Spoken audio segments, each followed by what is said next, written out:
बिस्मिल्लाहिर्रहमानिर्रहीम। अस्सलामु अलैकुम वरहमतुल्लाहि वबरकातुहू।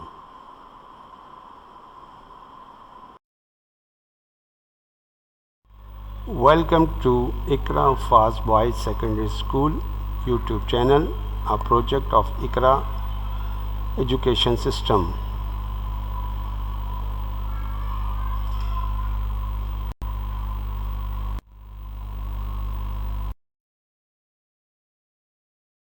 Hello student, you all welcome to class 10, and we will start our chapter number 1, which we try to understand what is the problem solving and algorithm designing. So let's start.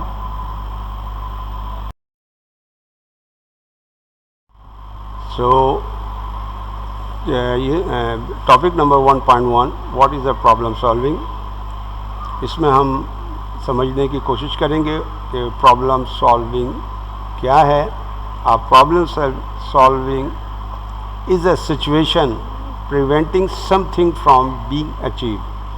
Uh problem या situation क्या होता है, ये किसी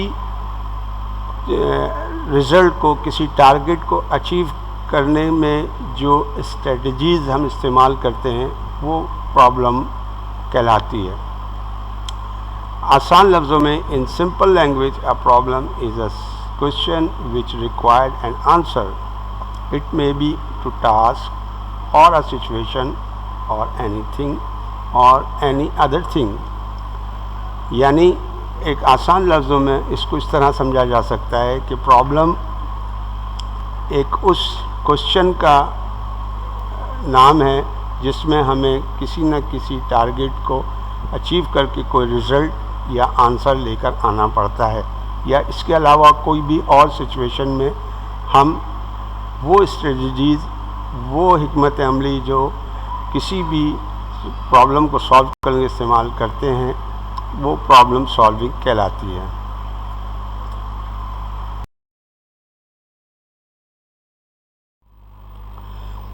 हम समझते हैं कि इसके इंट्रोडक्शन में प्रॉब्लम सॉल्विंग की डिफरेंट सिचुएशंस होती हैं।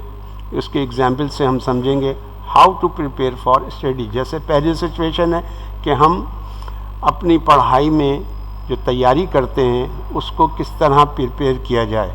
ये एक सिचुएशन है, हमारे पास एक टास्क है, एक प्रॉब्लम है, तो उसको हम कैसे अचीव करें। फिर इसके बाद है फायर इन बिल्डिंग। कोई इंसिडेंट होता है, बिल्डिंग में आग लग जाती है, तो उसको कैसे काबू किया जाए और कैसे हम उससे बेस्ट रिज़ल्ट अचीव कर सकें। इसी तरह क्रिकेट मैच में आपने बारहा देखा होगा कि हम जो है मुख्तलिफ़ सिचुएशन देखते हैं। अभी नीड 30 रन्स इन 14 बॉल्स, कैसे अचीव किया जाए, ये भी एक टास्क है। How to reach fast at any place, 10 minutes आपको कहीं पहुंचना है, तो उसमें बेहतर रास्ता कौन सा है उसका मुंतखब करना और सवारी का मुंतखब करना ताकि आप 10 मिनट्स में उस जगह तक पहुंच सकें। Lost you way towards your home, आप कोई रास्ता भूल गए हैं या अपने घर का रास्ता भूल गए हैं, तो उसको कैसे अचीव करेंगे, क्या चीज़ स्ट्रेटजीज़ अपनाएंगे जिससे आप बेहतर अंदाज में अपने घर में पहुंच सकें। इसके बाद एक एग्जाम्पल के तौर पे हम समझते हैं कि ये आपके सामने एक पज़ल का इमेज है और इस पज़ल में दिखाया गया है कि ये स्टार्ट यहाँ से करना है और उसके बाद इसका रास्ता तलाश करना है, या आपने किसी को गाइड करना है कि किस तरह अपने घर तक पहुँचा जा सके। तो उसमें ये 3 स्टेप्स देके, move forward, move downward, move right, तो 3 स्टेप्स हैं। इसके अलावा और भी हो सकते हैं, लेकिन यहाँ से एग्जाम्पल में सिंपल वे में आपको बताया गया है कि कैसे आप इसको अचीव करेंगे। सपोज़ आपने किसी को गाइड करना है, तो आप सबसे पहले कहेंगे मूव फॉरवर्ड और उसके बाद मूव डाउनवर्ड, नीचे उतरें, और उसके बाद मूव डाउनवर्ड होने के बाद मूव राइट और पे चले जाएं, तो आपको अगला रास्ता हो जाएगा। उसके स्टेप्स और ज़्यादा हो सकते हैं, वो सिचुएशन के लिहाज से हैं। फिर इसमें एल्गोरिथम क्या है, यही एल्गोरिथम जो स्टेप्स को बताने का तरीक़ेकार है, ये एल्गोरिथम कहलाता है। Set of instruction, steps, rules that follow to solve a problem in simple words में, यानी कुछ भी इंस्ट्रक्शन को जो किसी को आप अहकामात जारी कर रहे हैं या वो स्टेप्स बता रहे हैं, तो वो रूल्स जो उसको फॉलो करते हुए हम उस किसी भी प्रॉब्लम को अचीव कर सकें। लेकिन इसमें हम सिंपल वर्ड इस्तेमाल करते हैं, ये डॉक्यूमेंटेशन के लिए इस्तेमाल होता है। इसी तरह कंप्यूटर में इसी चीज़ को हम प्रोग्रामिंग कहते हैं। The set of instruction oblique steps rules that are followed to solve a problem in computer language or codes.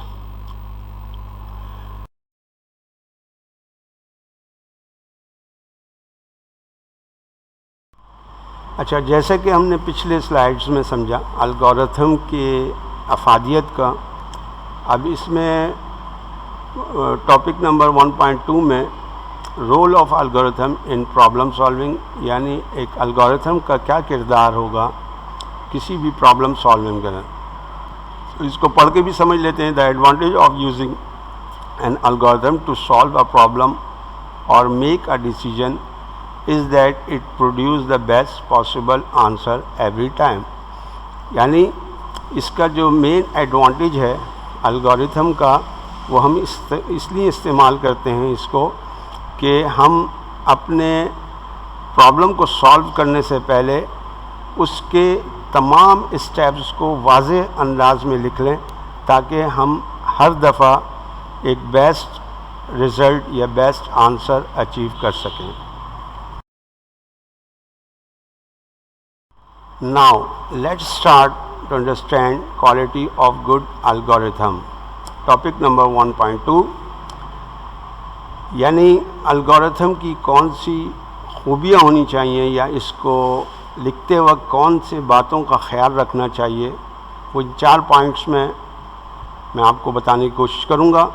इसमें पहला है input and output should be define precisely, यानी जो इनपुट आउटपुट आप लिखें तो वो बिल्कुल उसी तर्ज पर हो जो आपको अचीव करना है। Each step in the algorithm should be clear and unambiguous, यानी उसमें मुबहम ना हो कोई चीज़ और वो बिल्कुल क्लियरली वाज़ेह तौर पर उसमें लिखा जाए। फिर algorithm are suppose to be most effective among many different way to solve a problem. Algorithm को ये सपोज़ किया जा सकता है कि ये बहुत ज़्यादा इफ़ेक्टिव है मुख्तलिफ़ प्रॉब्लम सॉल्विंग के लिए। And algorithm should not include computer code, इसमें एल्गोरिथम में कंप्यूटर कोड को इंक्लूड ना किया जाए, क्योंकि ये कोड्स तो डिफरेंट हो सकते हैं कंप्यूटर लैंग्वेजेस के। तो इसलिए एल्गोरिथम तो जनरली किसी भी टास्क के लिए लिखा जा सकता है और वो जो है फिर उसको कंप्यूटर कोड में कन्वर्ट किया जा सकता है। फिर आगे आने वाले टॉपिक्स में इंशाल्लाह उसको हम डिस्कस करेंगे। Now student, we try to write some algorithm as example, और इसमें 2 एग्जाम्पल्स हैं। Example number 1 sum of the 2 numbers, example number 2 average of 3 numbers. अब ये टास्क है हमारे पास जो हमने अचीव करने हैं, इसका एल्गोरिथम किस तरह हम राइट कर सकते हैं।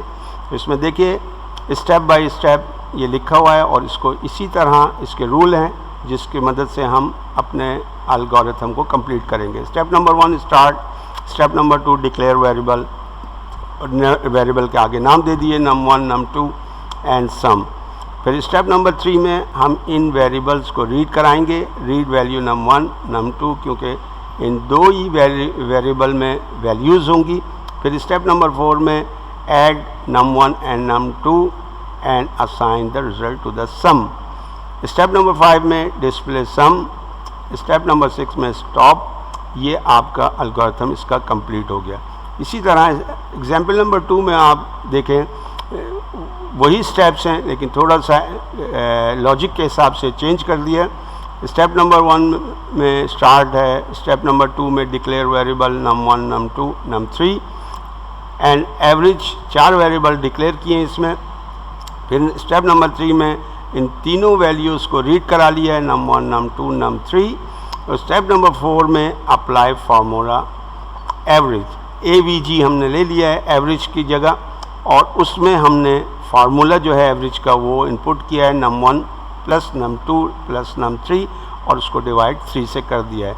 तो इसका रिज़ल्ट जो होगा num1 plus num2 num plus num3 और वो डिवाइड हो जाएगा 3 से और इसका रिज़ल्ट AVG में सेव हो जाएगा। फिर इसी तरह जब AVG में हमें रिज़ल्ट आ गया तो उसको डिस्प्ले करा लेंगे, डिस्प्ले AVG, और आखिर स्टेप में हम स्टॉप लिखेंगे और ये आपका एल्गोरिथम कंप्लीट हो जाएगा। उम्मीद है कि इस वीडियो से आपको बहुत सारी क्लियर चीज़ हो गई। इसमें हमने समझा कि प्रॉब्लम सॉल्विंग क्या है और उसकी अफादियत क्या है और उसमें किस तरह हम प्रॉब्लम को अपने स्ट्रेटजी को अपनाते हुए आगे इस टॉपिक को मज़ीद अगली वीडियो में इंशाल्लाह कवर करने की कोशिश करेंगे। अब तक के इतना है। Thank you student.